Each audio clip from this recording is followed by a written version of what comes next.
Online delivery সংস্থার অফিসে দুঃসাহসিক চুরি।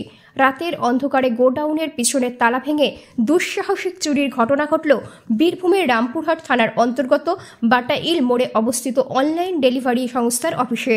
প্রতিনিয়ত এই অনলাইন ডেলিভারি সংস্থার অফিসে নিত্য প্রয়োজনীয় সাধারণ মানুষের অনলাইনের মালপত্র জমা করা হয় এবং এখান থেকেই রামপুরহাট শহর ও বিভিন্ন গ্রামেগঞ্জে অনলাইন ডেলিভারি দেওয়া হয়।